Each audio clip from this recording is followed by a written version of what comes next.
뉴스 정면 승부. 이동형의 뉴스 정면 승부.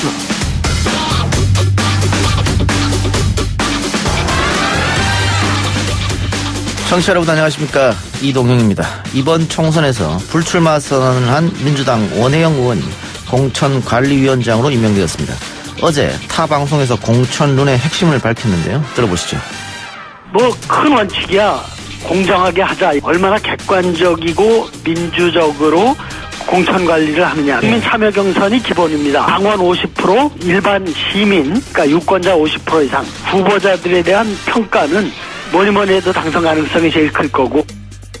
잠시 후 원혜영 의원과 직접 이야기 나눠보겠습니다. 50년 전 그 베트남 전쟁 시기에 우리 참전했던 우리 군인들이 어떻게 포로를 죽이게 되고 인간인 학살에 이렇게 가담이 되고 나중에는 그 포로가 됐지만 정부와 군에서 포로가 한 명도 없다라고 발표를 하는 바람에 북한으로 송환돼서 고생한 그런 이야기를 담고 있습니다. 풍자 만화가 고경일 교수가 베트남 전쟁 당시 한국군의 양민 학살을 정면으로 다룬 책을 들고 정면 승부를 찾아왔습니다. 2부에서 만나보겠습니다. Tell me, why do you say you're a painter? Because I love painting. I have to paint. I've always been a painter, that I know. 오늘 3부에서 준비한 노잼진과 스포성수, 스타워즈 시리즈의 마지막 편 라이즈 오브 스카이워커와 고흐의 얘기를 그린 고흐 영혼의 문에서입니다. 저에게는 아기가 있고, 아이는 남자아이고, 지금은 이제 초등학생, 저학년이에요. 그래서 사실 이때까지 방송에서는 공개를 할 수가 없었죠. 유명 유튜버 윤댕이 방송에서 자신의 과거를 털어놔 화제를 모으고 있습니다. 남편인 대도수가는 현실판 동백꽃 용식이라고 불리고 있다고 하는데요. 이 소식과 더불어 4부에서 한 주간의 연애 소식 모아서 전해드리겠습니다. 1월 10일 금요일 이동형의 뉴스 정면 승부 시작합니다.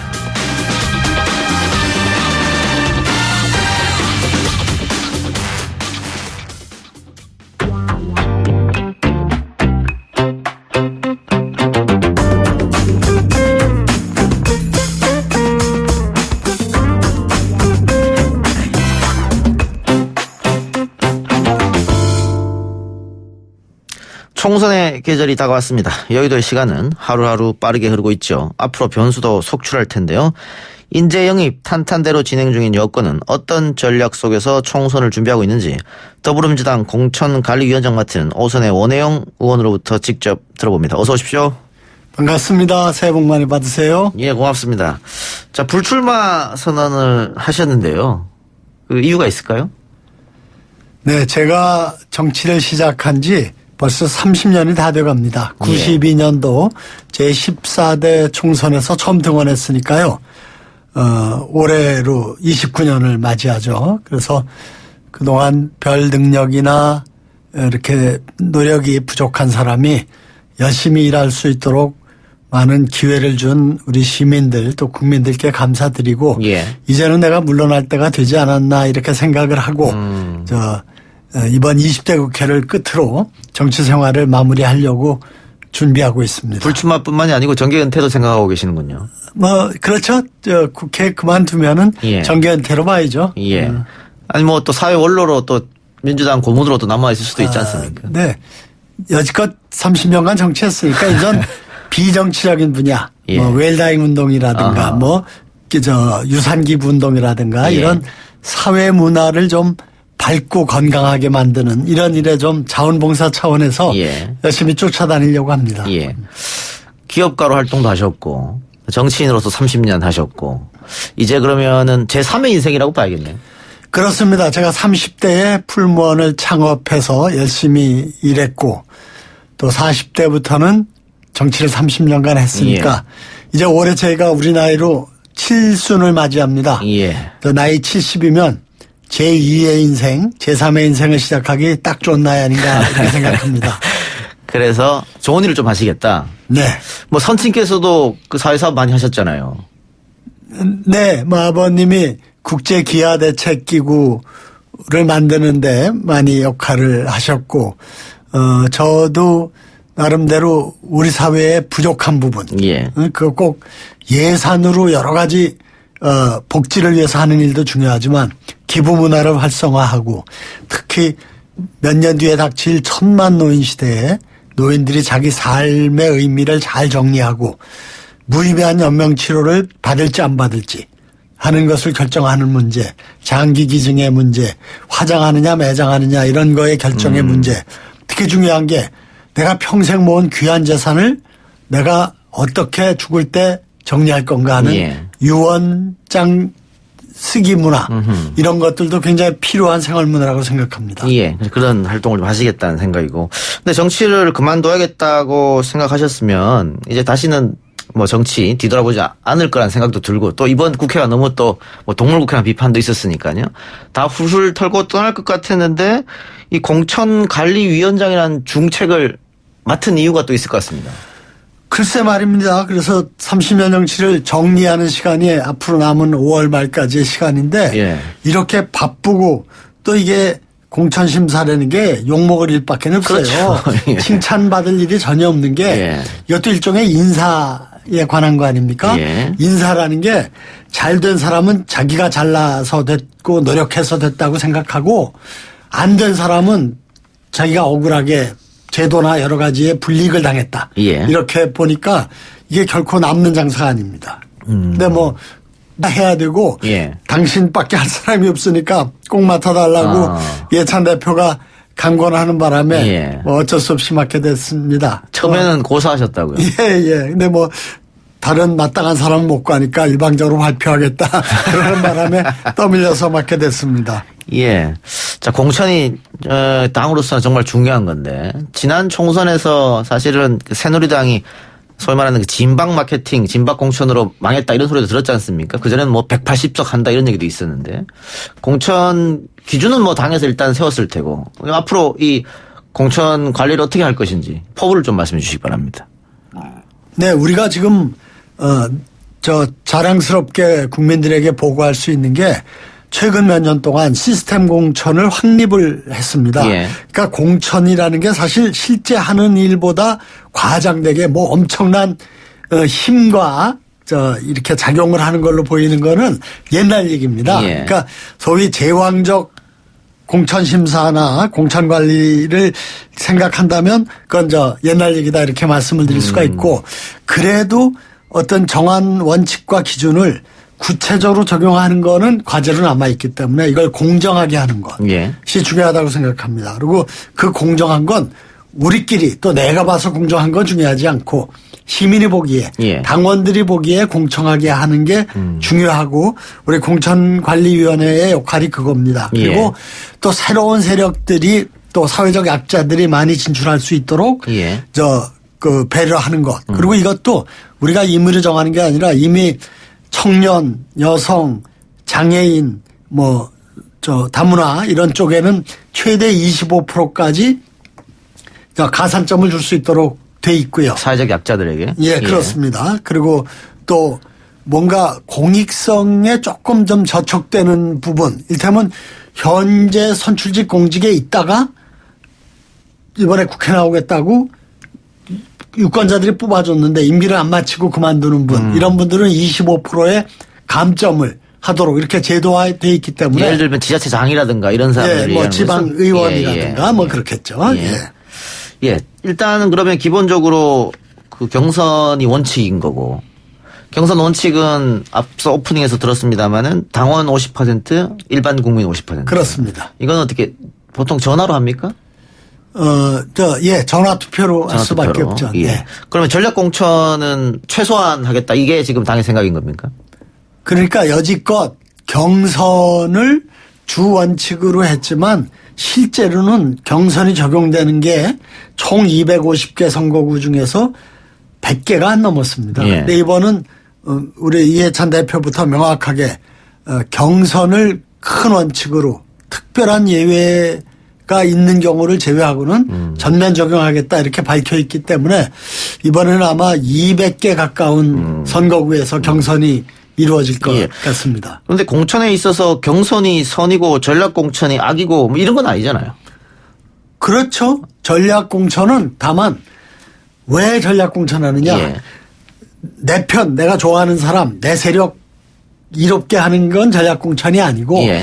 이기기 위해서 아하, 예. 전략공천을 하는 거죠. 예. 그러니까 평상의 방법으로는 쉽지 않다. 예. 그러기 위해서 여기에 맞춤형으로 제일 경쟁력 있는 후보를 우리가 만들어서 투입하자. 이게 전략공천이죠. 예. 그러니까 그 취지에만 충실하면 전략공천은 많은 것 수도 있고 적을 수도 있고 그게 좋다 나쁘다의 기준이 될 수는 없습니다. 그럼 전략공천은 꼭 이겨야 할 곳에 하겠다 이런 생각이신 것 같은데. 그렇습니다.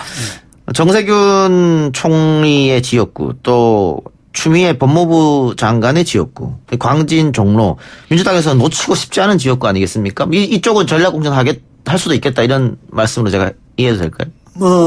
또 상대방이 누가 나오느냐에 따라 달려 있겠죠. 예. 일테면 우리 이낙연 총리는 지금 여론이 종로로 나가는 게 좋겠다 하는데 예.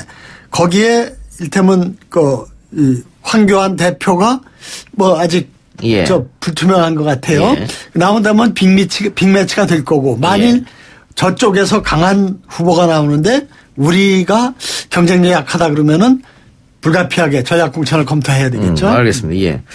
자, 한편 청와대 출신 후보자가 지금 예비 후보죠. 꽤 많은데 그래서 일각에서는 청와대가 총선 캠프냐 이런 비판도 있단 말이죠.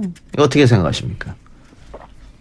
얼마나 나올지는 모르겠어요. 근데 청와대에서 근무했다는 것 때문에 불이익을 당할 수는 없죠. 나오지 말라고 할 없죠. 수 없고. 예. 다만 분명한 것은 청와대 출신이라고 특별한 혜택을 받아서도 안 된다는 건 예. 상식 아니겠습니까? 예. 그러니까 공정한 경쟁을 통해서 예. 후보가 되는 것은 그분의 능력이고 조건이니까 그건 인정을 해야 되겠죠. 경선으로 간다면 그렇겠죠. 지금 민주당 인재 영입이 다 타 당보다는 좋다 이런 이야기를 듣고 있는데 지금 공개적으로 6번째 인재 영입까지 발표를 한 상황입니다. 그런데 지금 6번째까지 인재 영입한 분들을 몇 면을 보면 청년도 있고요. 또 장애인도 있고 여성도 있고 이렇단 말이죠. 이분들이 지역구로 나가서 기존의 정치인들하고 싸우기 좀 어려워 보이는데 그럼 이분들은 어떻게 비례로 우선 배려하는 겁니까? 어떻게 되는 겁니까? 우선 전략공천이나 인재 영입은 제가 맡고 있는 공천관리의 업무에 해당되지는 않습니다. 예. 각각 맡고 있는 위원회가 있고 최종적으로 지도부가 결정하겠죠. 근데 좋은 인물들을 우리가 모셔와서 국민들에게 이러한 좋은 인물들과 함께 국가 발전 정치 개혁을 위해서 일하겠습니다. 라고 얘기하는 건 굉장히 꼭 필요한 자세죠. 그래서 예. 현재까지 좋은 분들을 제가 봐도 저런 분들을 참 모셨구나 하고 반갑고 고마운데 다만 이번에 선거제도 개혁을 통해 가지고 예. 우리가 어쨌든 1당의 지위를 갖고 있고 최소한 1, 2당의 지위가 보장되어 있는 거 아닙니까? 예. 근데 비례의 몫이 한 10석 이상 줄어들 가능성이 있어요. 있죠. 바뀐 선거제도 때문에. 네. 그래서 비례로 모실 수 있는 분이 자리가 그만큼 줄었기 때문에 극히 제한되어 있어서 경쟁력이 있는 분들은 좀 지역구에서 나가실 수 있도록 여러 가지 좀 배려해야 되지 않을까 생각을 합니다. 예. 김두관 의원은 안 가겠다고 얘기했습니다만 어쨌든 부산, 경남 차출론이 계속 나오고 있는데 이건 어떻게 생각하십니까? 그건 당의 방침과 또 본인의 결단의 문제니까, 예. 제가 뭐라고 얘기할 일은 없습니다. 당에서 원하면은 중진들이 험지로 나갈 수도 있는 거 아니야? 이런 얘기도 있잖아요. 그렇죠. 그런데 개별적인 케이스마다 다르고 역시 본인의 결단이 중요한 거겠죠. 저는 우리 이광재 지사, 예. 수도권에 서울의 어느 지역 얘기를 하는데 그것보단 강원도 벨트에 구심이 되는 거가 더 좋지 않나 그런 생각인데 전 어디까지나 정치인으로서의 상식적인 견해입니다. 예, 알겠습니다. 자, 공천 이야기는 거기까지 하고요. 이해찬 대표가 오늘인가요? 윤석열 총장에 대해서 항명이라면 그냥 넘어갈 수 없다 이렇게 얘기했고 민주당에서도 또 이낙연 총리도 강하게 이 문제에 대해서 얘기한 것 같은데 원 의원님 생각은 어떠십니까? 그러니까 검찰의 역할이 워낙 막중하죠. 예. 그리고 법으로 검찰을 정부가 이렇게 관리하는 것이 인사를 통해서 하는 겁니다. 그러니까 대통령의 뜻이 직접적으로 적용되는 건 아니지만 어쨌든 법무부 장관이 여러 가지 고려해서 인사를 한 것은 당연한 법무장관의 책무고 예. 뭐 그것은 검찰이 받아들이는 게 자연스럽다. 당연한 일이다 이렇게 생각합니다. 예. 제가 아까 20대 국회 얘기했는데 20대 이번 국회에서 타협, 논쟁, 토론, 협상 이것보다는 대결만 남은 것 같거든요. 왜 정치가 오히려 가면 갈수록 후퇴할까 이런 생각도 제 개인적으로 들었는데 30년 정치하신 분으로서. 네, 특히 제가 선진화법을 제정하는 데 앞장선 사람으로서 예. 정말 안타깝습니다. 제가 18대 국회 초대 민주당 원내대표 하면서 그때 이제 크리스마스 이브에 우리가 본회의장을 평화적으로 정보해 갖고 보름간 정을 했어요. 그래서 MB학법을 일방적으로 한꺼번에 80몇 개를 두들기려고 하는 걸 우리가 막아냈는데 그러고 나서 의원총회에서 제가 우리 동료 의원들께 호소한 게 더 이상 국회를 몸싸움의 장으로 전락시켜서는 안 되지 않겠냐. 예. 그러니까 대화와 타협의 문화를 국회에 전면 도입하자. 예. 그래서 필리버스터를 소수 세력에게 허용하고 예. 다수 세력도 51%하고 밀어붙이지 말고 60% 이상의 지지를 확보해서 법안을 처리하게 하고 이게 패스트 트랙이죠. 예. 그런 거를 우리 당의 동의를 얻고 추진을 해서 18대 국회 말에 선진화법을 정말 기적적으로 가결시켰거든요. 근데 그 취지, 몸싸움은 없어졌는데 대화와 타협의 문화는 새로 형성이 안 되고 그러다 보니까 이게 동물국회 면했을지 몰라도 식물국회 아니냐는 부정적인 견해들이 많이 있어서 예. 정말 안타깝습니다. 그런 점에서 20대 국회가 그런 점에서 참 최악의 국회라고 얘기해도 뭐라고 반론하기가 어려운데 저는 특히 이렇게까지 된 데 있어서는 우리가 탄핵을 최초로 경험하면서 그것이 또 야당의 입장에서 국민의 뜻으로 수용되는 그런 합리적인 세력보다는 예. 탄핵 자체를 인정하지 않는 그러한 강경한 세력들이 야당을 주도하면서 더더군다나 대화와 타협의 어떤 위력을 발휘하기가 어려웠지 않았나 이렇게 생각합니다. 예. 30년 정치하면서 가장 기뻤던 혹은 보람이 있었던 순간이랄까요? 그리고 반대로 가장 아쉬웠던 순간은 언제였을까요? 하나씩 좀 꼽아주시죠. 가장 기뻤던 순간은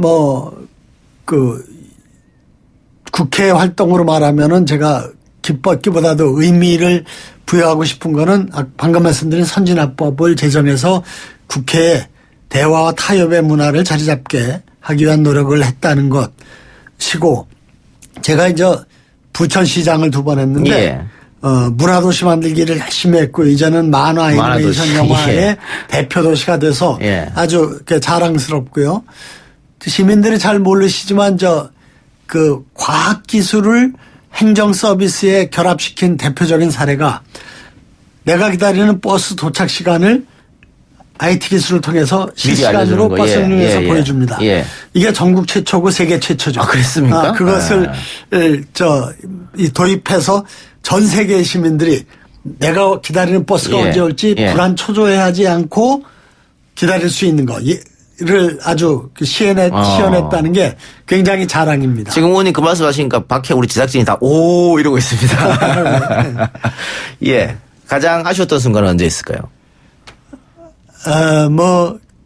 노무현 대통령 돌아가신 그런 사건이겠죠. 그리고 어쨌든 우리가 제대로 그 뜻을 잘 살려내지 못해서 이렇게까지 됐구나 했는데 다시 지금 그 뜻을 이어받은 정권을 창출한 거가 또 보람이면 보람이겠죠. 근데 예.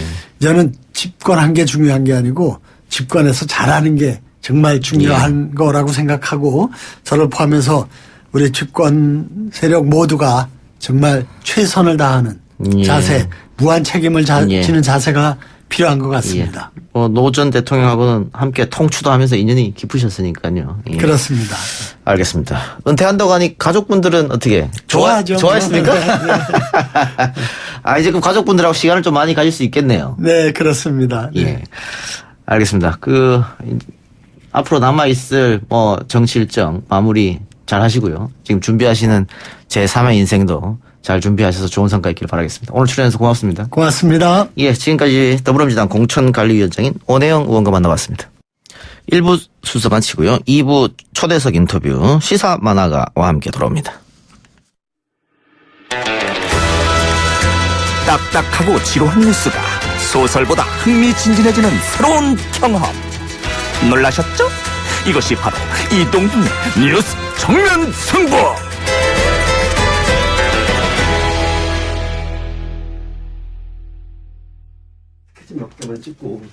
네. 자, 2부 시작하겠습니다. 초대석 인터뷰. 오늘은 시사 만화가 한 분을 모셨습니다. 요즘은 웹툰이라고 합니다만, 저희 나이대 분들은 아마도 만화가 더 친근하죠. 만화책, 만화방에 대한 추억도 하나쯤은 갖고 있을 텐데요. 어렵고 무거운 시사나 역사 얘기도 만화로 읽으면 쉽게 이해가 되곤 했습니다. 오늘 모신 분은 바로 그런 무거운 이야기를 만화로 쉽게 풀어내는 분입니다. 베트남 전쟁 당시 한국군의 양민학살을 정면으로 다룬 만화집을 내셨는데요. 붉은 돌단풍이라는 작품을 만든 분입니다. 시사 만화가 상명대학교 교수로 재직 중인 고경일 작가 나왔습니다. 어서 오십시오. 네, 안녕하세요. 만화 그리는 고경일입니다. 예. 자, 지금 저한테도 책이 들려져 있는데 붉은 돌단풍. 일단 책 소개 잠깐 해주시겠습니까? 예, 이 만화집은요. 제가 취재를 해서 그 스토리를 만들고 이제 만화책으로 엮은 요즘은 이제 루포따주 만화라고 하는 예.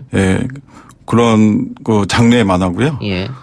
베트남 전쟁 시기에 민간인 학살이 있었던 지역을 취재를 해서 예. 그걸 만화로 만든 저의 두 번째 작품집입니다. 취재는 직접 현지로 가서 하셨습니까? 아니면 그렇죠. 네. 벌써 한 6년 정도 된 것 같고요. 취재를 해온 지는요. 예. 길 때는 한 달 정도 이제 몇몇 기자들하고 같이 들어가서 취재를 한 적도 있고요. 가능하면 민간인 학살이 일어났다고 하는 지역을 직접 방문을 해서 예.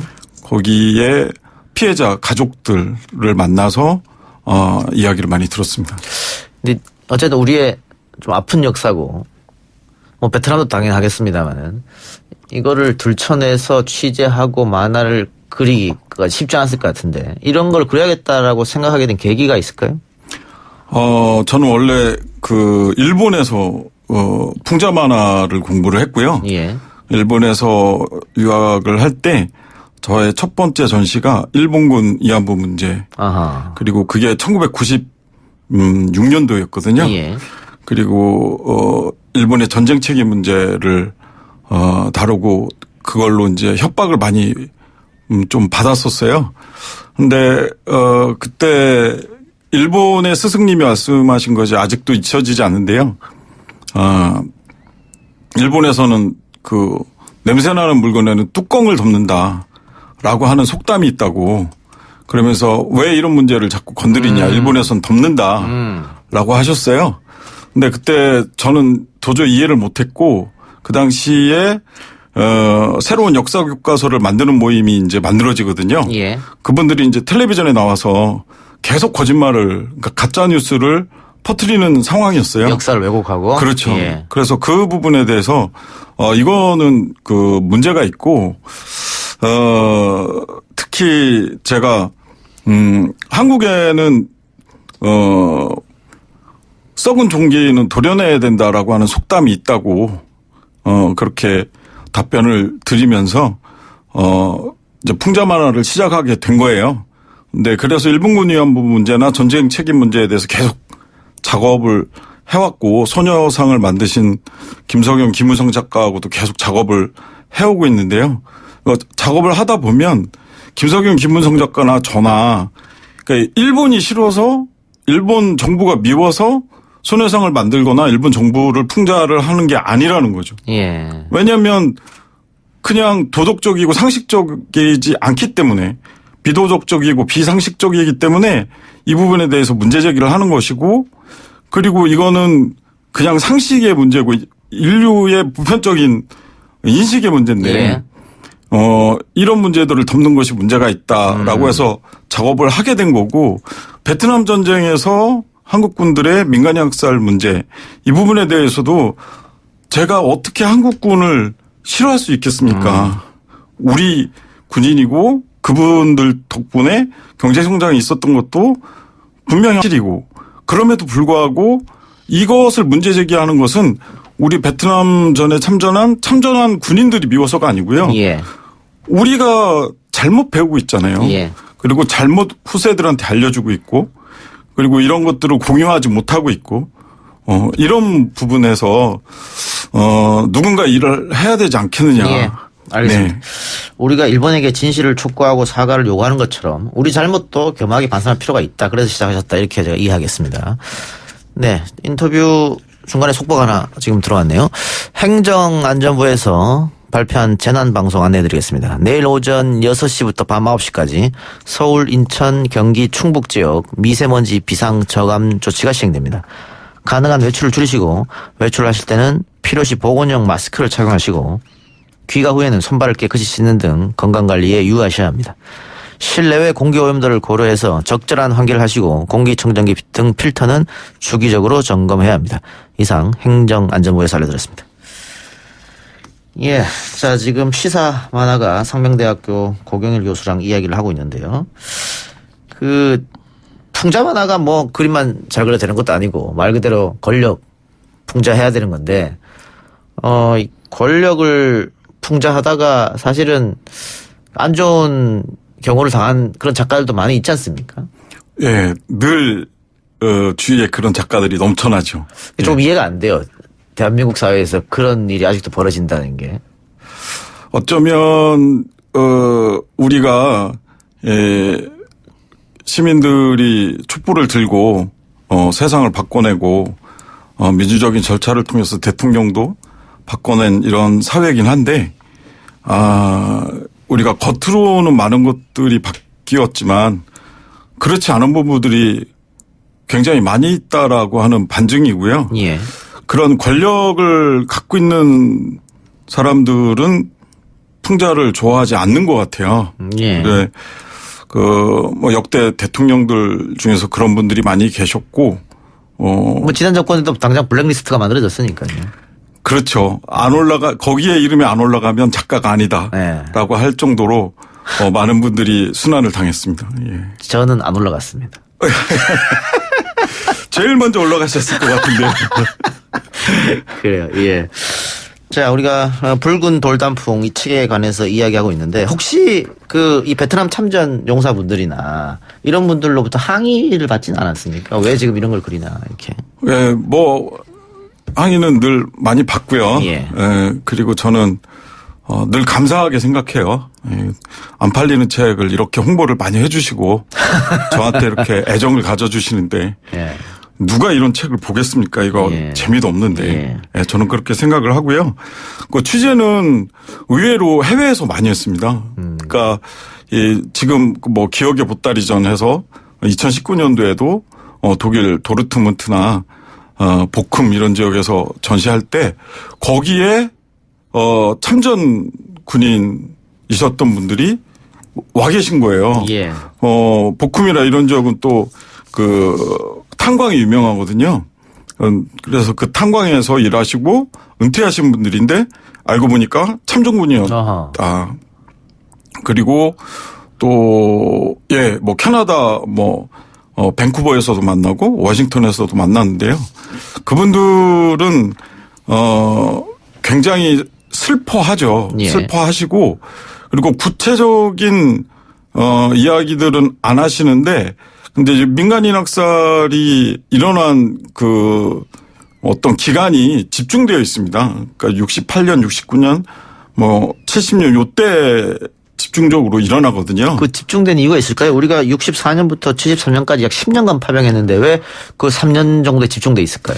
그러니까 이제 68년도 저는 뭐 제가 취재해본 바로는 68년도에 이제 구정대 공세라고 해서 그 이제 그 남베트남 민족해방전선 베트콩이라고 하는 그 사람들이 이제 전민항쟁을 시도를 했다가 실패를 하잖아요. 그 기점 그리고 전투부대들이 68년, 69년 계속 상륙을 하면서 소개 작전을 합니다. 근데 이제 이 베트남 전쟁을 그 취재를 가보면 되게 좀 이렇게 흥미롭다는 표현은 적절치 않은데요. 이렇게 그 길잖아요. 예. 되게 긴데 그 DMZ이 있고 상륙을 할 때 저는 이렇게 맨 처음에 64년도 이때만 비행기로 그 사이공 지금의 호치민으로 오게 되고 상륙정으로 이렇게 올라와요. 예. 그러니까 분단이 되어 있는데 속초, 강릉 이런 지역으로 군인들이 무장을 하고 올라오는 거예요. 민간인들이 그냥 살고 있는데. 그 좀 되게 아이러니한 상황인데 그걸 뭘 말하냐면 남베트남은 우군임에도 불구하고 이미 그런 구도 속에서 상륙할 때부터 베트남, 북베트남, 남베트남 상관없이 베트남은 적이다, 위험하다라고 하는 것들을 참전 군인들한테 심어주는 거죠. 예. 그런 인상을 많이 받았고요. 예. 그래서 실제로 취재를 해보면 그런 얘기들 많이 합니다. 이렇게 DMZ이 있고 저기 작전을 나가면 DMZ에서도 가까운 뭐 요즘 우리가 많이 가는 다낭, 호이안 이런 예. 지역인데요. 근데 전선이 없어서 뭐 위험하고 아군과 적군이 구분이 안 되고 민간인과 이 베트콩이 구분이 안 됐다라고 하는데 저는 그거를 잘 이해를 못 하겠어요. 실제로 가서 보면 그 위령비가 세워져 있거든요. 예. 그리고 심지어는 증오비가 세워져 있습니다. 증오비. 예. 예. 한국군을 향한 겁니까? 네, 한국군 증오비가 서 있어요. 또 너무 소름이 끼쳤는데 무지하게 큰 뭐 3m 이렇게 되는 돌에다가 이제 한국군이 여기에 와서 학살을 했다. 예. 그리고 더 놀라운 거는 이 비에는 이 사람들이 이름을 새겨놨어요. 그래서 이름에 T가 들어가면 여성이고요. 그리고 여기도 유교 국가이기 때문에 아이들이 전쟁통에 일찍 죽을 수 있잖아요. 그래서 개똥이 뭐 이런 이름이 있는 거예요. 그런 식으로 이름을 예. 새겨놓은 거예요. 그러니까 0살, 2살, 뭐 19살, 17살, 여성 그런 것들이 수두룩하게 적혀 있습니다. 그러니까 그 우리 군 쪽에서 그 베트콩들이 낮에는 농부, 밤에는 베트콩으로 변하기 때문에 우리가 잘 분간을 할 수 없었다. 그렇게 변명을 하지만 지금 교수님 말씀처럼 여성이나 아이들까지 무차별 학살한 거라서 그럼 어떻게 설명할 것이냐. 뭐 이런 말이 당연히 나올 수밖에 없겠죠. 그렇죠. 그리고 지금 한국인들이 관광으로 가장 많이 가는 곳이 베트남 다낭 호이안인데. 맞습니다. 그 지역에서 이런 아픈 역사가 있었다는 것도 상당히 아이러니하네요. 너무 슬프죠. 예. 제가 그 취재를 가면 한국에 이제 젊은 친구들이 많이 여행을 와요. 그래서 예. 맛집 가서 뭐 이렇게 사진 찍고 인스타그램에 올리고 막 이런 것들 많이 하는데 예. 다들 그 베트남 이제 여성들 보면서 아 이렇게 가난하냐 불쌍하다 저 여성들이 길거리에 나와서 일해가지고 가족을 먹여 살린다 이런 생각만 하지 그 여성들이 베트남 전쟁 시기에 어떤 역할을 했고 베트남의 경제가 지금 이렇게 힘들고 점차 좋아지고는 있는데 이런 상황이 된 것이 베트남 전쟁이 기인하고 있음에도 불구하고 역사에서 그런 것들을 배우지 않으니까 우리 젊은 친구들이 이해를 못하는 거죠. 예. 예. 알겠습니다. 뭐 우리 정부 차원에서도 김대중 대통령부터 시작해서 노무현 대통령, 문재인 대통령 세 사람의 대통령이 공식적으로 사과를 했습니다. 베트남 정부에. 그리고 우리가 일본에 사과를 요구하듯이 뭐 우리도 끊임없이 우리의 잘못에 대한 사과를 또 해야겠죠. 같은 논리로서. 자, 고경일 작가가 우리 청취자분들을 위해서 본인이 직접 그리고 쓴 붉은 돌당풍 10권을 준비해 왔습니다. 여러분들 이 책 받고 싶으시면요. 0945, 샵 0945원입니다. 유료 문자 50원, 샵 0945원으로 선착순 10분께 책 붉은 돌다풍 선물해드리도록 하겠습니다. 예. 받을 주소도 같이 보내주세요. 문자로. 예. 책 선물 받을 주소. 자, 이제 뭐 만화가 있으니까 저희 때만 하더라도, 제 어렸을 때만 하더라도 만화방에 만화책 보러 가다가 엄마한테 들키면 등짝 뭐 하느냐 이렇게. 요즘 만화는 뭐 웹툰 작가 수입도 많고 초등학생들 장래 희망도 웹툰 작가 많고 옛날보다는 많이 좋아졌죠, 만화 이미지가? 많이 좋아진 정도가 아니고요. 네. 학생들이 3학년 정도 되면 웹툰 플랫폼에서 그 스카우트 제의가 와가지고요. 수업이 안 될 정도입니다. 너무 안타까운데요. 네. 근데 그 학생들한테 그 우리 교수들이 많이 얘기를 해요. 그 빨리 데뷔하는 것도 좋은데 자기가 스토리를 전부 손으로 손수 쓰고 연출하고 예. 엔딩까지 자기가 마무리를 다 하면서 그걸 작품으로 하는 사람이 오래 갈 수밖에 없다. 근데 그걸 이제 교수가 말로 하면 이제 설득력이 없는 거죠. 예. 그래서 부지런히 이렇게 예. 재미없는 만화책을 매년 내고 있습니다. 예. 상명대학교 만화 애니메이션학과. 만화학과가 생긴다는 것조차 상상할 수 없었는데 이렇게 만화학과가 생기고 학생들이 많이 지원을 하고 또 교수님이 재밌고 딸차게 가르치고 그 사람들이 사회에 나와서 다시 만화를 그리고 참 세상이 많이 바뀐 것 같습니다. 네. 그러면 교수님도 매년 이렇게 작품 활동을 의무적으로 하시는 겁니까? 부끄럽지 않으려고요. 예. 나중에 그 시간이 지났을 때 왜 저 선생은 저렇게 수업 시간에 역사 이야기 잘 알지도 못하면서 떠들고 그리고 취재 간다고 방학 동안 학생들 팽개치고 사라지고 그랬지만 작품이 말해주는 거잖아요. 예. 월급도 받고 있으니까 이런 일 누가 해야 되는데 누가 하겠습니까? 월급 받는 사람이 하는 거죠. 예. 그래서 지치지 않고 꾸준히 한 길로 가는 모습을 보여주는 게 중요할 것 같아서요. 예. 근데 요즘 우리 학생들은 시사 만화가 이쪽보다는 당연히 웹툰을 선호할 것 같아요.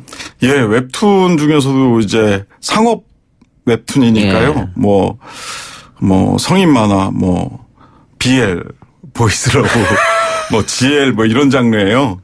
근데 사실은 그 학생들한테도 늘 이야기하지만 그런 장르도 중요하지만 제일 중요한 거는 이야기의 서사 구조거든요. 그렇겠죠. 예, 그래서 시작과 끝까지 마무리할 수 있는 힘이 먼저고 그 다음에 얼마든지 자기가 룻보따주 만화로 가겠다 아니면 그런 성인물로 가겠다 어느 장르로 갈 수 있는 건데 그 전에 좀 그 인문학적인 지식도 필요하고 스토리도 구성할 수 있으면 좋을 것 같아요. 알겠습니다. 오늘 출연해 주셔서 고맙습니다. 감사합니다. 1, 2부 순서 마치고요. 저는 뉴스 듣고 6시 10분에 다시 돌아오겠습니다. 글쎄 안 들려 들을 뉴스 없어 아무 뉴스도 귀에 들어오지 않아 듣고 또 들어도 들을 뉴스 없어 만든 게 이 프로야 이동영의 뉴스 정면 승부.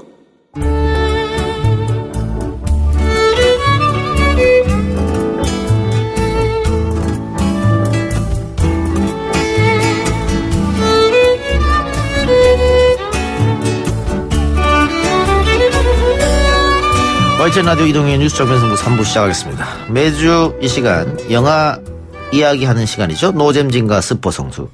오동진 영화평론가, 김성수 문화평론가 나왔습니다. 어서 오십시오. 안녕하세요. 김성수입니다. 오동진입니다. 예, 오늘도 두 분이 두 편의 영화를 소개해주고 청취자 선물도 준비되어 있습니다. 모두 5분 추첨해서 왓챠플레이 이용권을 보내드리겠습니다. 저희가 보통 삼행시로 청취자 선물을 준비하는데 오늘 이 영화 코너 오늘로서 마지막입니다. 네, 총선 전 개편에 의해서 삼행시 마지막이다. 네, 마지막. 그래서 삼행시 주제도 마지막으로. 여러분들 삼행시 주제는 마지막입니다. 마지막으로 이 상당히 인기 있는 코너인데 이렇게. 누가 그렇게 얘기합니까? 예. 청취율에 따라서 냉혹하게 결정되는 거예요. 예, 그럼요. 아, 청취율이 떨어져서 그런 거야. 아, 죄송합니다, 여러분. 예. 아니, 뭐, 이제 총선의 계절이니까, 뭐, 총선 이야기를 좀 더 많이 해보자. 아마 이런 제작진의 생각인 것 같습니다. 네. 선거가 잘 치러지기를 바랄 뿐입니다. 네. 저는 뭐, 강력하게 반대했습니다만. 이 코너를 유지해야 된다고 그렇게 얘기했습니다만. 제가 별 힘이 없거든요. 네, 그래서. 여러분들, 샵 0945번, 우물정 0945번으로 마지막 삼행시 보내주시기 바랍니다. 그러면 5분 추첨해서 왓챠플레이 이용권 보내드리겠습니다. 오동진 평론가 영화, 오늘 어떤 영화 준비하셨습니까? 마지막이니까 예술영화 할게요. 예술영화. 예, 고흐 영원의 문에서라는 작품이고요. 예. 이게 사실은 작년 아카데미 나무주연상 후보에 올랐습니다. 원래 우리에게도 매우 친숙한 배우가 윌렘 데포인데 윌렘 데포가 이상하게도 상 운이 없어요. 그러니까. 제가 이 진짜 영화 좋은 배우인데. 정말 좋은 배우죠. 예. 항상 자신의 LA 집에 냉장고에 김치를 넣고 먹는다는 네, 굉장히 친한파적인 네, 쓸데없는 얘기입니다만 그 영화 제목이 고흐인데 그 화가 고흐 얘기합니까? 네, 빈센트 반 고흐. 네. 쌀이 나이. 죄송합니다. 소리가 아니라 스타리. 발음 그렇게 하는 거거든요. 아, 나 참. 그러니까 아, 그렇군요. 네. 제가 이게 문제군요. 이게 문제야. 넘어갈 땐 넘어갈 줄 알아야지. 그 정도에서 마무리를 해야 되는데. 이 윌렘 데포가 고흐 역을 하는 걸 봤는데 이런 생각이 들어요. 빈센트 반 고흐 역은 윌렘 데포밖에 없었겠구나. 그 감독이 줄리앙 슈나벨입니다. 그래서 영화 감독 출신이 화가가 되는 경우는 그렇게 많지 않습니다만 화가가 영화 감독이 되는 경우는 종종 있거든요. 줄리앙 슈나벨이 화가 출신이고 뭐 로버트 롱고 같은 뭐 감독도 화가 출신인데 줄리앙 슈나벨만이 사실 화가 출신의 감독으로서 계속해서 영화 작업을 하고 있는 그런 인물입니다. 그래서 화가 출신의 감독답게 이번 고흐 영원의 문에서의 작품은 그림이 혹은 미술이 가장 영화예술과 비슷하다. 그렇죠. DNA가 같은 줄기다. 이런 것들을 증명하는 작품을 만들어냈습니다. 네. 예. 그동안 빈센트 반 고흐를 그린 영화가 많았잖아요. 네. 예. 기존 영화랑 다른 점이 있을까요? 윌리엄 데포가 있죠. 고흐의 내면이 어땠을까가 좀 많이 궁금들 하실 것 같고요. 특히 프랑스 남부 지방에서 작품 활동에 몰두하면서 사실은 우리에게 알려진 것처럼 정신병에 시달렸잖아요. 예. 그때 환경이 어땠을까? 그 마지막 과정이 어땠을까가 사실 좀 약간의 논쟁도 있고 해석의 여지도 좀 있는데 줄리앙 슈나벨이 화가 출신답게 화가적 시선으로 구현했습니다. 그래서 어떻게 보면 가장 설득력 있는 고흐의 마지막 생애의 모습을 그려내고 있다 이렇게 보시면 좋을 것 같고요. 예전에 진주 귀걸이를 한 소녀 같은 작품 보셨잖아요. 예. 그러면 그 영화의 컷이 어느 순간에 작품하고 똑같잖아요. 그렇죠. 채도, 예. 조도 뭐 완벽하게 똑같잖아요. 고흐의 그림과 고흐의 그러니까 시점 쇼트로 보여지는 전원의 풍경이 영화 속에서 종종 일치하는 과정을 만나실 수 있는데 그것은 연출가의 정말 섬세한 손길이 아니면 그렇게 만들 수가 없습니다. 그런 측면에서 오랜만에 만나는 예술적 영감이 가득한 작품이다 이렇게 보시면 좋을 것 같아요. 처음부터 예술 영화라고 말씀해 주셨는데 예술 영화라고 하면 관객들에게는 뇌면밖에 일수다. 관객들이 많이 보려고 하지만 극장이 좀 적을 뿐이죠. 그래요? 좀 뭐랄까요 이렇게 롱타임으로 좀 상영이 돼야 되는 그런 작품인데 작은 예술영화관에서 지금 지속적으로 상영이 되고 있어서 꾸준히 관객들이 찾고 있는 작품 중에 하나입니다. 근데 관객 평을 좀 보니까 뭐 영화 내용도 좋고 연기도 좋고 다 좋은데 카메라 기법, 무빙이 너무 어지럽다. 핸드헬드로 찍었어요. 예. 그러니까 그 굉장히 특징적인 작품 중에 하나입니다. 그래서 고정 쇼트가 거의 없고요.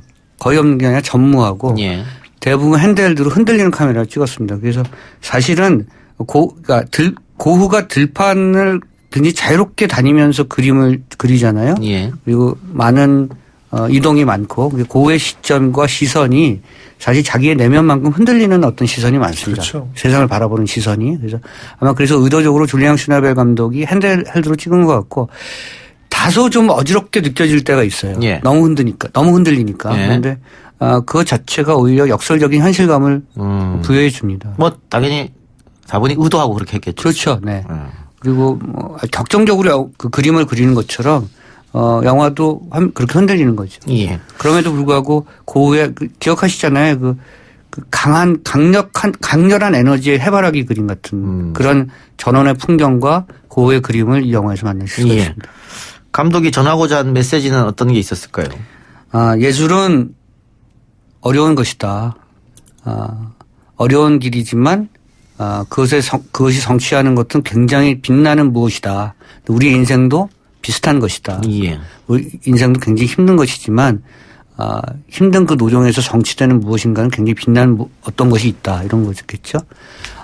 빈센트 반 고흐의 일생을 보면 너무 힘들어서 주변의 예술가들에겐 절대 예술하지 말라고 얘기하고 싶은 어떤 욕망이 생길 정도로 고된 역경의 길이죠. 그런데 사실 예술은 그래야지 되는 거 아닌가도 싶어요. 예. 우리가 사실 대중예술을 요즘 많이 만나면서 매스미디어를 통해서 만들어지는 어떤 예술적인 여러 가지 어떤 환경이 너무 쉬운 것이 아닌가 하는 생각도 들어요. 쉽게 만들어지고 쉽게 버려지고 쉽게 소비되고 그런데 안 그렇죠 사실은. 그러니까 방금 대중예술 말씀하셨습니다만 예술이 원래 고단과 어려운 길인데 네. 이게 대중이란 단어하고 과연 이렇게 접목시킬 수 있느냐 그런 뭐 논쟁은 예전부터 있어 왔으니까요. 네. 예. 그런 부분에서는 뭐랄까 정통의 예술과 원칙적인 예술가의 어떤 자세와 태도와 인생의 어떤 그런 면모 이런 것들을 좀 보여주는 작품이 아닌가 싶고요. 좀 고전적인 의미의 예술혼 이런 것들을 되새겨 보는 그런 시간이 되기도 합니다. 알겠습니다. 자, 삼행시 마지막 갑시다. 유튜브로 성우님께서 올려주셨네요. 마지막이라고 말하지 말아주세요. 지금 너무 슬퍼지려 하네요. 막날이라고 하지 마세요. 총선 끝나고 다시 뵙고 싶습니다. 감사합니다. 예, 총선 끝나고 다시 시작하겠습니다. 네. 성우님 당첨되셨고요. 김성수 씨 다시 한대요. 네. 기뻐해 주세요. 네. 근데 뭐 제가 워낙 영화를 정치적으로 해석하는 사람이라서. 뭔 말이야 또. 6635님 갑시다. 지금 뭐하노? 막창에 한잔하게 나왔나? 난 가고 싶어. 지금 당장 가고 싶어. 네, 막창과 소주가 땡기는 그런 상황이에요. 이동형도 나를 버리는구나. 막창. 막창 이런 좋죠. 날씨 괜찮지. 막창 좋아요. 막창은 대구가 유명한데. 그래요? 6645분이 대구 분이신 거 같네요. 지금 뭐하노? 이렇게 하시는 거 보니까. 자연스럽네. 예. 맞다. 막창이 대구죠. 6635 당첨되셨고요. 자, 하나 더 갈까요? 네. 마지막이라니 아쉽습니다. 지금까지 좋은 영화 소개해 주셔서 감사합니다. 막잔 한잔 하시며 두 분이 위로하시길. 두 분이 서로 위로하세요. 막창에다가. 선배님, 우리 막창. 좋죠. 소주 진짜 좋다. 자, 이번 9730님, 세 분 일단 당첨되셨고요. 샵 0945번으로 다시 한번 받을 주소. 왓챠플레이 받을 주소 남겨주시고요. 나머지 두 분은 김상수 문화평론가의 영화 이야기 듣고 가겠습니다. 어떤 영화입니까? 스타워즈 라이즈 오브 스카이워커입니다. 진짜 이 작품을 꼭 봐야 생각을 했어요. 시리즈의 마지막 작품이잖아요. 그렇습니까? 예. I'm your father? I'm your father. 오늘 제가 이걸 많이 하네요. 여기서 진짜 이 I'm your father는 시리즈 전체를 꿰뚫고 있는 대사구나. 이걸 느낄 수 있어요. 몇 편째죠, 그러니까? 9번째 편이에요. 9번째인 거죠. 순서도 9번째고 그렇죠, 그리고 제대로 된 이야기로도 9번째. 원래 순서가 4, 5, 6, 1, 2, 3, 그렇죠. 6, 7, 8 이렇게 되는 거죠.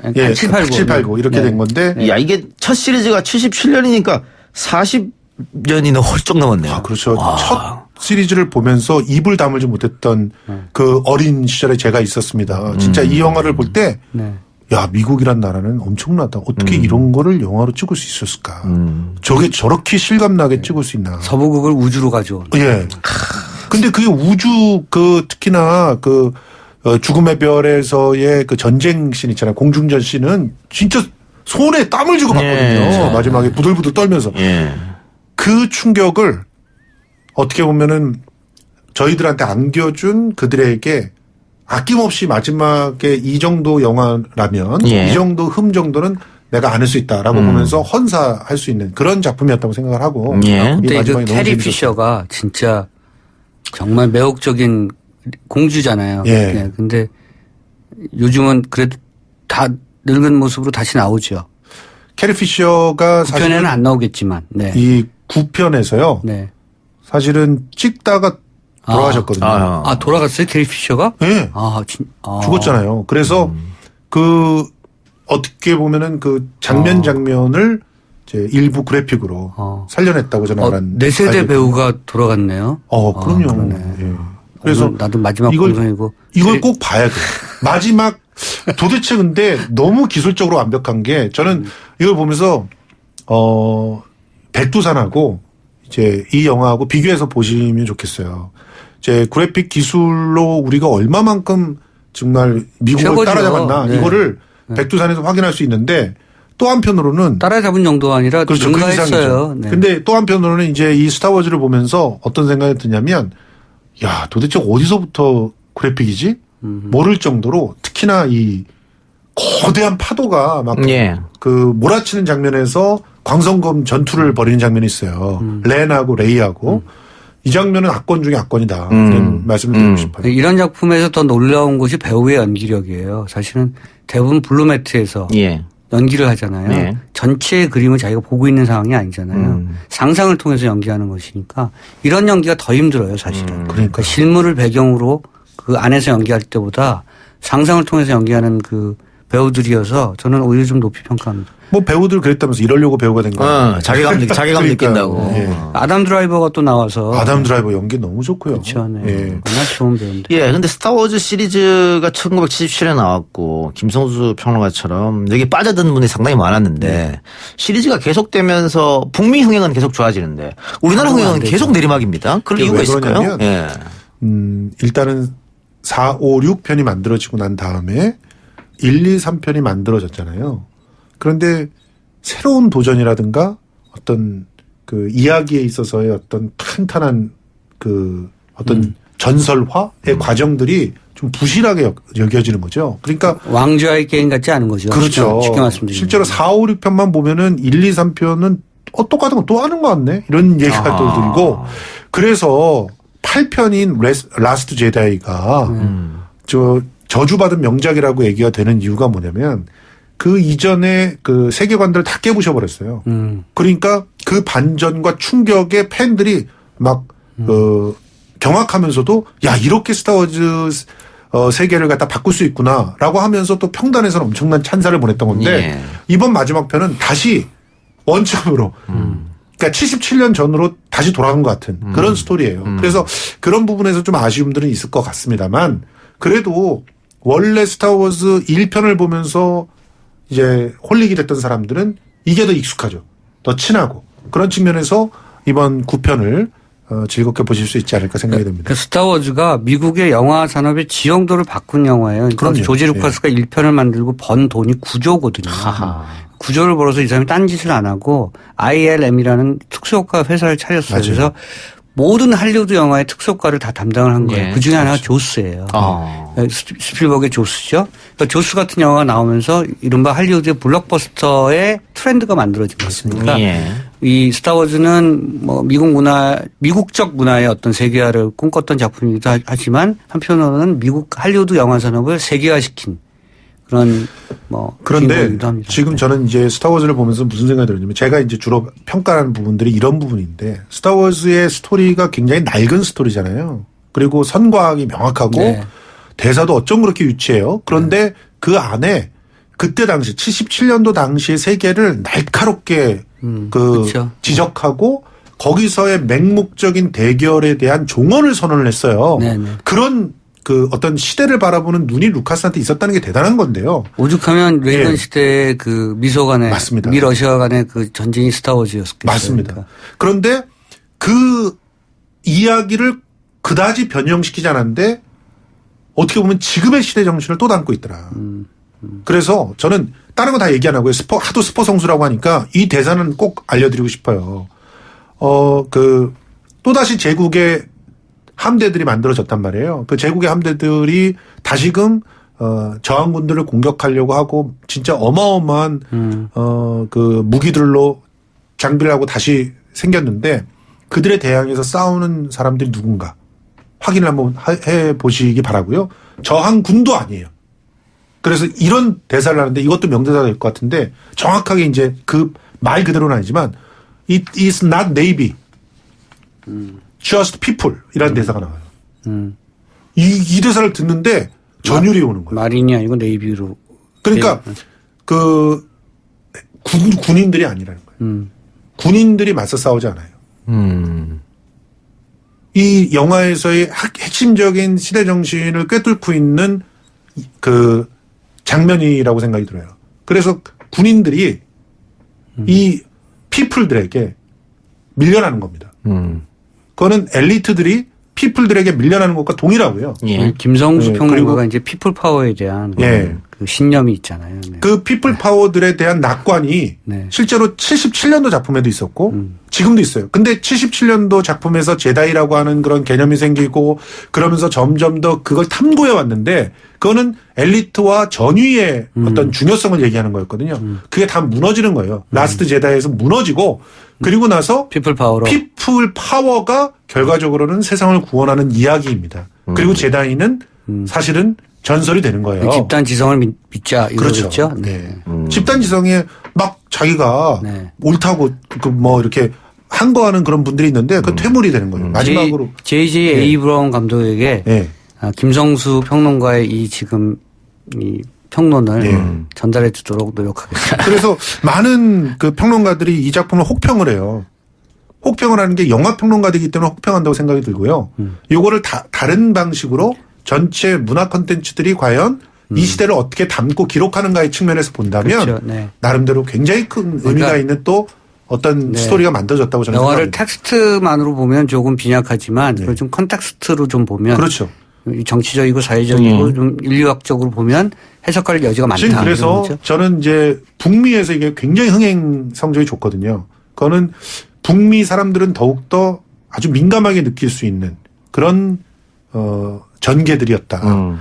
한국도 분명히 그런 부분을 볼 수 있는데 그러기 위해는 번역도 조금 그렇고 또 이 어떤 그 인물 캐릭터를 형성하고 그거를 이끌어가는 구도 그리고 또 스토리가 굉장히 방대한데 그게 굉장히 빠른 속도로 전개가 되거든요. 이런 부분들을 쫓아가시기가 조금 버거울 수도 있다. 그런 생각이 들었어요. 알겠습니다. Not Navy People 그래가지고 나는 네이비 색이 아니고 퍼플로 들었어요. 죄송합니다. 이게 무슨 얘기가 하는 거야? 발음이 좀 틀려서요. 네, 그렇게 꼭 집어서 보복을 하시네요. 아까 내가 스타리 갖고 얘기했다고 진짜. 이 영화가 나오는 시리즈가 나온 중간중간에 J.R.R. 톨킨의 반지의 제왕도 나왔죠. 뭐 TV에서는 왕좌의 게임도 나왔죠. 그러니까 서사가 너무 뛰어난 작품들이 많이 나왔기 때문에 그 대중관객들의 눈이 높아지긴 했어요. 그런 측면에서는 스타워즈가 이 스토리 구조가 좀 빈약한 건 사실이죠. 아마 그런 점들을 평단히 좀 지적하고 있는 건 사실입니다. 알겠습니다. 자, 하나 갑시다. 마초 오동진. 지 스스로 재밌는 줄 아는 김성수. 막 사는 이 작가 꼭 다시 만나요. 마초는 제가 아닌데. 네. 마초과는 아닌데. 그렇죠. 예. 이게 아마 앞에 음을 맞추려고. 예. 지 스스로 재밌는 줄 아는 김성수. 이건 딱 맞네. 은근히 맞춰요. 그래요. 예. 366 이게 좋아질 것 같은데? 마초 주점 뭐 마지막인데요. 뭐. 366님 당첨되셨고요. 9150님 갑시다. 드리죠 그래야 되는 거죠. 그러니까 거기서 맞춤 같은 게. 자, 하세요. 마누라는 노영이 출발새 아침 좋다 하나. 지고지순 이내 몸은 이동경의 뉴스 정면 승부 응원하네. 막상막하 우리 가정 우째야 편할란가. 지금 이제 라디오 청취율 조사 기간이거든요. 이분은 약간 전문가스럽다. 전문가다. 근데 굉장히 수준이 높은. 노영이부터 이동영까지 그러면 아침부터 저녁까지 듣는 YTN 사장님께 어필하고 있는 거죠. 그러니까 YTN 사장님 보낸 거 아니에요? 그랬을 가능성이 좀. 예, 9150님 예, 당첨되셨습니다. 예, 사장님께서 퇴근하면서 늘 우리 라디오를 듣고 있으니까. 그러시군요. 예, 두 분 다. 사장님이 직접 지시하니까요. 그 코너를. 샵 공구 사업으로. 사장님 나빠요. 네. 받을 주사 보내주시고요. 자, 두 분, 뭐 당분간 안녕이기 때문에 이제 인사 우리 청취자분들에게 한 분씩 해주시기 바랍니다. 이게 총선 때문에 없어진다고 하니까 선거 꼭 하시고요. 투표 꼭 하시고 좀 시끄러운 면이 있습니다만 한국 사회가 그래도 계속 잘 되고 있으니까 여러분들 희망 잃지 마시고 힘내시고 열심히 사시기 바랍니다. 네, 고맙습니다. 예, 저는 이 코너가 너무 저한테 딱 맞는 코너라고 생각이 들어요. 실제로 영화 그 자체를 소개하는 그런 코너라기보다는 그 김성수라고 하는 그 한 평론가의 입장에서 영화와 세상을 이렇게 같이 엮어가면서 얘기할 수 있어서 너무 좋았고요. 또 이렇게 편안하게 수다를 할 수 있게 지켜주셔서 너무 감사합니다. 예. 제가 말할 때 좀 모나게 말하는 그런 버릇이 있어서 심하죠. 여러 군데서 이제 공격들이 들어왔을 텐데 그래도 지켜주셔서 너무 고맙습니다. 예. 제 생각에는 아마 두 분을 다른 타 방송에서 이 콤비를 낚아채가지 않을까 그동안 그런 생각도 들어요. 그렇군요. 예. 스포성수 때문에 안 돼요. 알겠습니다. 지금까지 오동진 영화평론가 김성수 문화평론가였습니다. 수고하셨습니다. 고맙습니다. 이동영의 뉴스 정면 승부 청취자 여러분 안녕하십니까? 이동영의 뉴스 정면 승부에서 기염을 담당하고 있는 이동영의 뉴스 정면 승부 마스코트 박준 변호사입니다. 지금 청취율 조사 기간입니다. 지금 사시는 데가 경기도 파주시 맞으시고요. 네. 네, 어제 라디오 어떤 것들이 평일에는요, 이동경의 정면 승부요. 어디? YTN. YTN. 그 네. 몇 시 때 들으신 거예요? 5시에서 7시까지 하는 거요. 아, 이동영님 뉴스 이거. 이게 거의 뉴스를 주로 다루는 거니까 이거를 주로 들어요. 그러니까 이동영 1부부터 2부하고 그 중간에 뉴스하고 3, 4부가 뒤에 하니까. 예, 맞아요. 예. 주로 이동영의 뉴스 정면 승부를 들어요. 네. 잠깐 화장실 간 거 빼고 다 들었어요. 꼬박꼬박 7일 중에요. 5일 정도 월요일부터 금요일까지는 매일 이동영의 뉴스 정면 승부는 맨날 들어요. 이동형의 뉴스 정면 승부.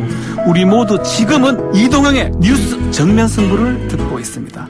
이동형이야, 이동형이야. 지금까지 이동형의 뉴스 정면 승부, 이동형의 뉴스 정면 승부, 이동형의 뉴스 정면 승부 마스코트 박준이었습니다. 3부 수다 마치고요. 4부 주간 연예 소식 가지고 돌아옵니다.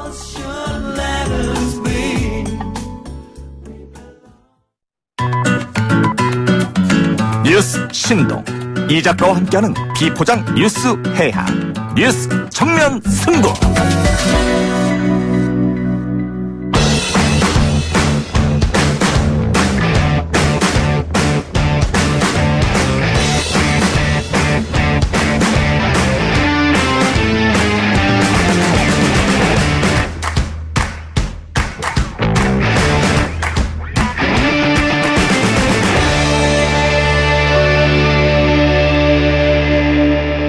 매주 금요일 이 시간은 연예 뉴스 듣는 시간입니다. 우리 연예할까요? 테나시아의 김하진 기자, YTN 기상캐스터 겸 배우 김수현 씨 나왔습니다. 어서 오십시오. 네, 안녕하세요. 안녕하세요. 김하진 기자는 독감 걸리셨다고요? 독감은 아닌 것 같고 감기 기운이 조금 있습니다. 아, 그래요? 네. 좀 멀리 떨어져 앉으세요. 네. 네, 그리고 계속 코너 개편이 있어서 네. 이 우리 연애할까요 코너가 시간이 대폭 줄어듭니다. 그래서 그렇죠. 김수현 캐스터는 오늘 마지막. 네, 오늘 마지막이라는 표현이라기보다는 잠시 자리를 비운다. 아, 마지막.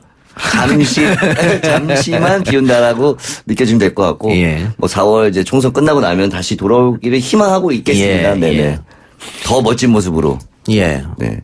오겠습니다. 우리 제작진이 그 추미애 장관도 아닌데 칼을 막 휘두르고 있습니다. 예. 뭐 총선 끝나면 다시 뵙겠습니다. 네네네. 김하진 기자 이번 주 어디 다녀오셨습니까? 네, 이번 주에는 가수 성국 씨의 쇼케이스에 다녀왔는데요. 좀 생소하신 분들도 있을 거예요. 성국이요? 네. 성국 씨가 2012년에 데뷔를 하긴 했는데 크게 주목을 받지는 못했어요. 근데 지난해 아침마당에 출연을 하면서 좀 많이 주목을 받았고 인기를 끌었고요. 트로트 그래서 가수군요. 네, 트로트뿐만 아니라 뭐 팝, 락까지 다양한 장르를 하고 있습니다. 예, 아침마당에 등장해서 굉장히 인기를 끌었다. 네. 아, 역시 아침마당의 위력이군요. 네, 실시간 검색어도 네. 오르고. 그 우리 패널로 있는 박지훈 변호사 있지 않습니까? 네. 그 30대, 40대는 제가 훨씬 인기가 있고 더 많이 알아보는데 50대 이상은 다 박지훈 변호사를 더 많이 알아봅니다. 아침마당의 위력이거든요. 맞아요. 저 아침마당 출연 제의가 왔었거든요. 근데 나갔어야죠, 그러면. 제가 사정상 또 나가지 못했는데 다들 아쉬워하시네요. 네. 나왔어요. 네. 정말 대단한 프로그램인데. 네. 저도 너무 나가고 싶었지만 또 제가 하고 있는 일들도 있고 여러 가지 상황상 못 나가는데 아쉽네요. 근데 작가분들 들으시면 다시 한번 연락 주시면. 예. 미스터 트롯은 나갔으면 예선 탈락. 저는 그건 뭐 당연하다고 생각합니다. 너무 잘 부르시더라고요. 너무 잘 부르고 어린 친구들부터 나이 많으신 분들까지 정말 노래 너무 잘해서 제가 그 낄 자리가 아닙니다. 제가 저 수준 알기 때문에 네, 조용히 있겠습니다. 예. 자, 쇼케이스 어떻게 치러졌습니까? 네, 이번에 신곡이 매미라는 곡인데요. 전통 트로트는 아니고 트로트가 약간 가미된 팝 느낌이 많이 나는 곡이었어요. 그래서 매미처럼 신나게 울부짖으면서 살겠다 이런 내용을 담은 희망찬 곡입니다. 젊은 분이시네요. 네, 굉장히 젊어요. 예. 네. 노래 굉장히 잘하시더라고요. 네.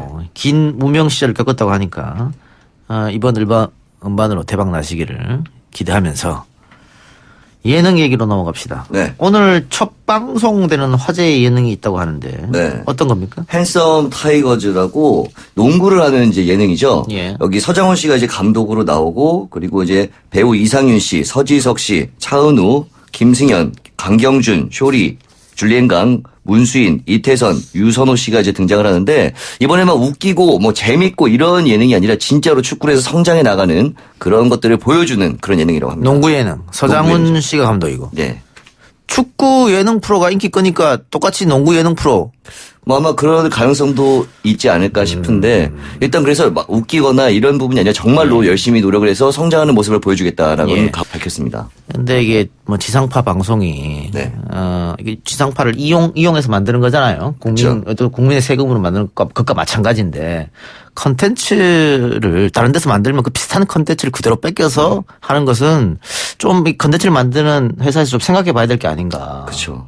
그런 생각이 듭니다. 새로운 것들 좀 만들어내는 게 좋긴 한데 또 인기 많아지면 그 프로그램 축구 그래서 또 하나의 프로그램이 또 축구하는 프로그램이 또 생겼잖아요. 아니, 육아 예능이 어디서 뜨면 다른 데서 똑같이 그걸 만들고 그렇죠. 이런 식으로 해서는 좀 문제가 있지 않나 생각이 듭니다. 예.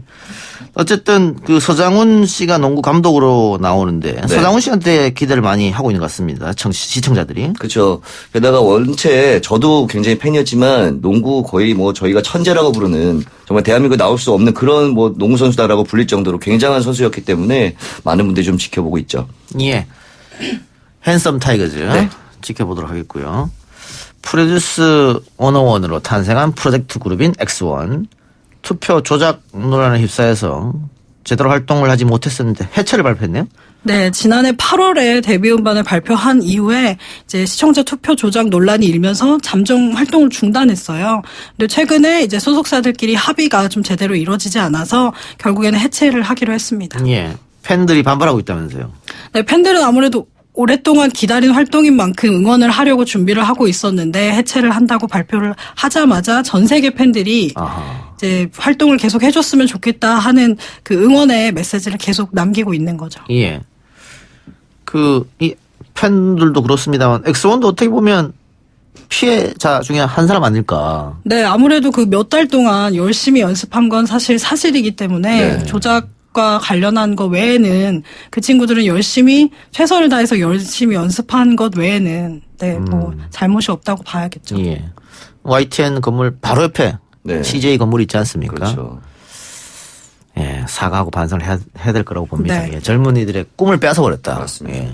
있을 수 없는 일을 했다. 그런 생각 들고. 어쨌든 엑스원의 한 멤버가 팬들에게 고맙다는 인사를 또 남겼다고요? 네, 뭐 남도현 멤버뿐만 아니라 모든 멤버들이 이제 활동을 좀 길게 하고 싶었는데 그렇지 못해서 미안하고 사과한다. 그렇지만 빠른 시일 내에 여러분의 손을 잡기 위해서 노력을 하겠다. 이렇게 각자 메시지를 좀 남겼어요. 예. 네. 엑스원 멤버들은 혹시 해체에 동의를 했을까요? 멤버들의 의견을 듣지는 않았던 것 같아요. 그 같은 자리에서 소속사 대표들이 모인 자리에 엑스원 멤버들도 좀 가고 싶다는 의견을 표시를 했는데 멤버들까지 다 오는 건 아니라는 몇몇 소속사의 대표의 의견에 따라서 대표들끼리 합의를 한 것으로 알려져 있습니다. 이 본인들의 의견이 가장 중요하지 않을까 이런 생각도 드는데. 네, 그렇죠. 그래서 그것과 관련해서도 팬들도 좀 반발을 하고 있고요. 활동을 하고 싶어하는 멤버들이 있다면 그 친구들만 모여서 활동을 하게 해달라 이런 목소리도 있습니다. 이 친구들끼리 모여서 자기들끼리 하면 안 돼요? 그 좀 관리도 해야 되고 아무래도. 김선 씨가 하시면. 저도 뭐 연락 주시면 제가 한번. 쉽지 않아 보이네요. 그렇죠. 쉽지 않죠. 알겠습니다. 자, 연예계 사건 사고. 오늘 대형 사건이 터졌습니다. 네. 배우 주진모 씨 등 다수 연예인들의 스마트폰이 해킹되는 사건이 있었다고요? 네, 그렇습니다. 그 말씀하신 것처럼 배우 주진모 씨를 비롯해서 다수 연예인의 휴대전화 해킹 피해 사건이 발생을 해서 경찰이 지난 8일에 수사에 착수를 했습니다. 예. 이게 휴대폰 자체를 해킹한 게 아니고 클라우드에 올라간 게 해킹당했다고. 그렇죠. 네, 저장이 되어 있는 게 네. 해킹을 당한 거죠. 그렇죠. 예. 근데 지금 이 카톡 내용이 유출돼서 굉장히 논란이 커졌습니다. 네. 아무래도 카톡 내용이 그렇게 뭐 좋은 건전한 내용들이 아니었어요. 그렇기 때문에 좀 논란이 되고 있는데 사실관계는 뭐 확인은 되진 않았다고 합니다. 네, 아직은. 예. 네. 그런데 그 카톡 내용을 보면 네. 그 여성들의 사진도 그대로 그렇죠. 나와 있더라고요. 네. 그래서 그분들은 또 다른 또 피해자가 된 게 아닐까 그렇죠. 싶어서. 얼굴이 정확하게 나오기 때문에 예. 좀 문제가 될 것 같습니다. 예. 이런 거는 왜 퍼뜨린지 모르겠네. 그러니까 일단 첫 번째는 그 돈을 요구를 했던 거고요. 아. 돈을 요구했으나 이 사람들이 이제 대응을 안 해주니까 그럼 이제 1차로 보복성 이제 협박을 이제 퍼뜨리게 된 거죠. 보복성으로. 이거 그러면 경찰이 좀 빨리 움직여야겠습니다. 피해가 좀 클 것 같은데요. 그렇죠. 그래서 일단은 지금까지 나와 있는 자료들을 취합을 해서 지금 고소를 한 상태고 수사를 이제 들어간 상태니까 좀 빠르게 결정이 돼서 2차 피해가 더 발생하지 않았으면 좋겠습니다. 주진모 씨는 어떤 입장을 밝혔습니까? 일단 주진모 씨 회사 측에서는 맞다 아니다 이런 얘기를 한 건 아니고 휴대전화가 지금 해킹이 된 상태라서 자료 취합해서 이제 고소를 법적으로 대응을 취할 것이다라고만 밝힌 상태예요. 주진모 씨의 아직 이야기는 직접적으로 하진 않은 상태입니다. 예. 어쨌든 그 카톡에 등장하는 배우들은 이미지 타격을 입을 수밖에 없을 것 같습니다. 네, 그렇죠. 예, 내용 좀 심각한 내용에서 그럴 것 같고, 금전을 요구했다가 안 들어주니까 보복성으로. 참 세상에 나쁜 사람 많군요. 네, 그래서 주진모 씨가 안 들어줘서 이제 그러면 법적 대응을 하겠다고 해서 이름이 밝혀진 거예요. 경찰 수사가 이루어지기 시작하면서. 그래서 다른 10여 명의 연예인들은 다 합의를 하고 또 돈을 건넨 분도 있고 하면서 이름이 밝혀지지 않아서 예. 이렇게 나오지 않은 알겠습니다. 것이. 네. 예.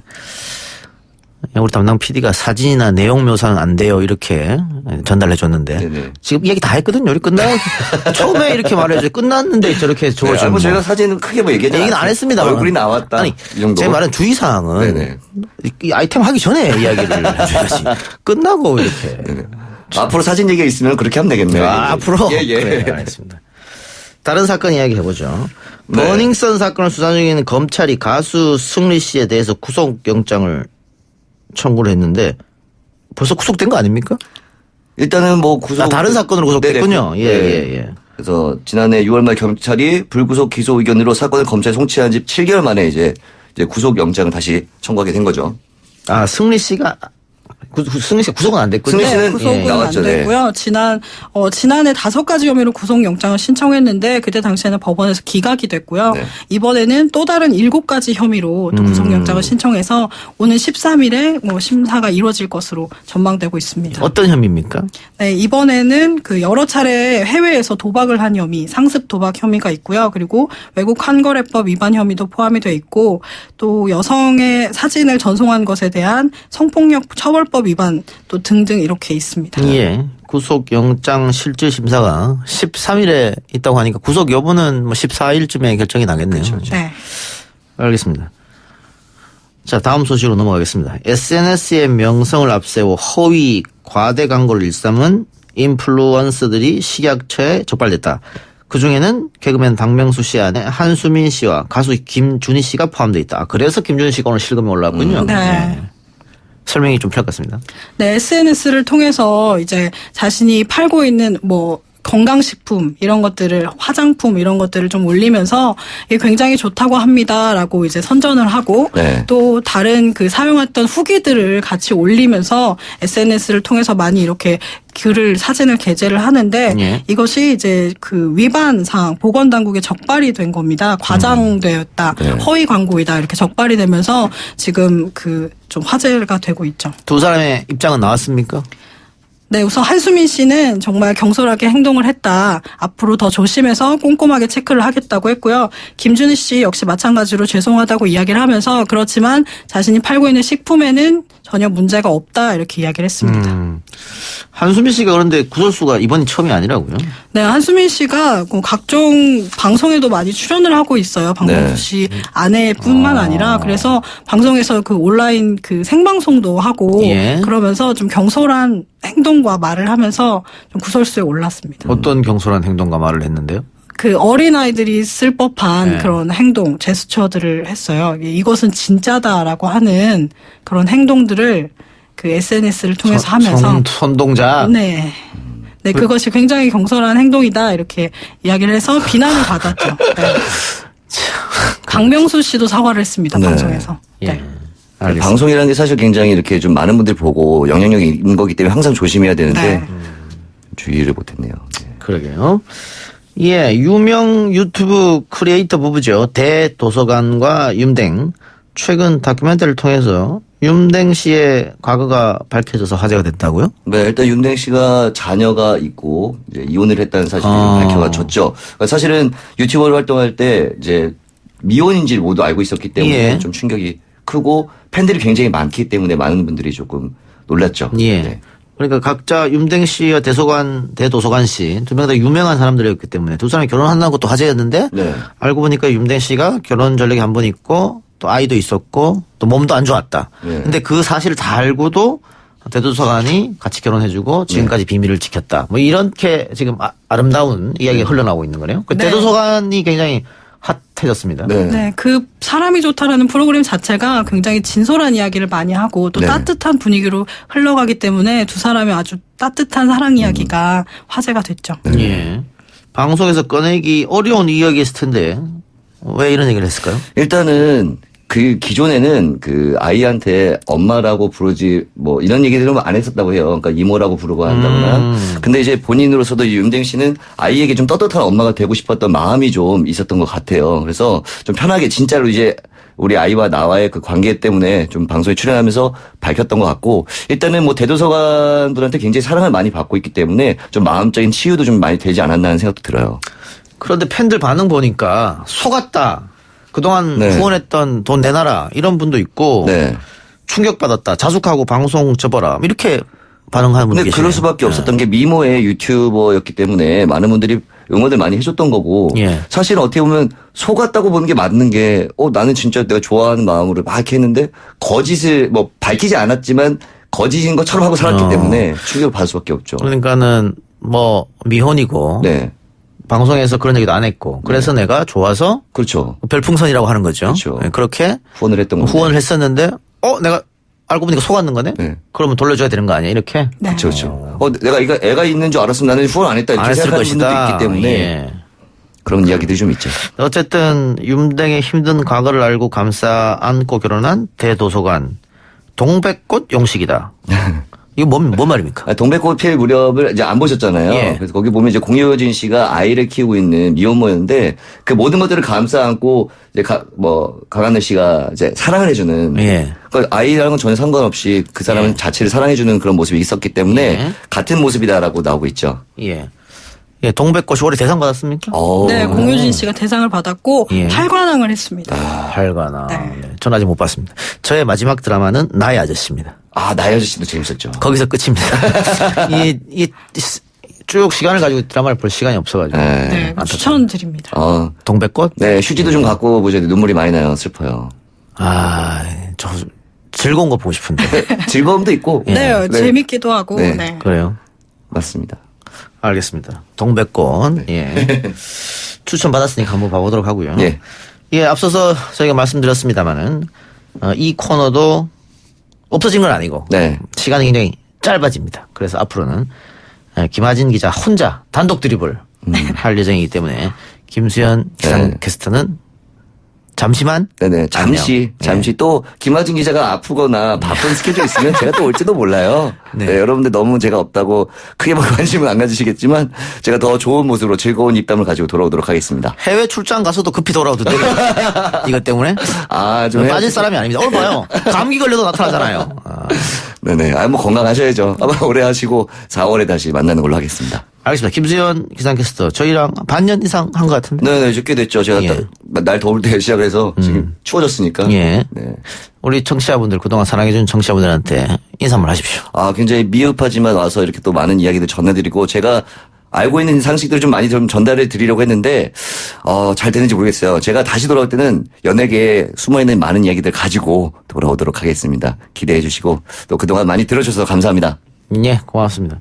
김하진 기자 앞으로 단독으로 해야 되는데 처음에 남태우 씨랑 하다가 네. 이제 파트너가 바뀌었고 네. 이제는 혼자 해야 되고. 네. 이렇게 다 계속 떠나가시기만 하고. 그럼 저도 바뀔 수 있는 건가요? 네. 제가 지켜보고 있겠습니다. 지금 왔다 갔다 계속 하거든요, 여기. 네. 다른 남자 보이면은 제가 이제 속상해 할 겁니다. 예, 각오. 네, 더 열심히 짧지만 열심히 하겠습니다. 예, 알겠습니다. 자, 지금까지 테나시아 김하진 기자, YTN 기상캐스터 겸 배우 김수현 씨였습니다. 고맙습니다. 네, 고맙습니다. 감사합니다. 내일 아침 6시부터 밤 9시까지 서울, 인천, 경기, 충북 지역에 미세먼지 비상 저감 조치가 시행됩니다. 건강관리에 유의하시고요. 전 다음 주 이 시간에 돌아오겠습니다. 고맙습니다.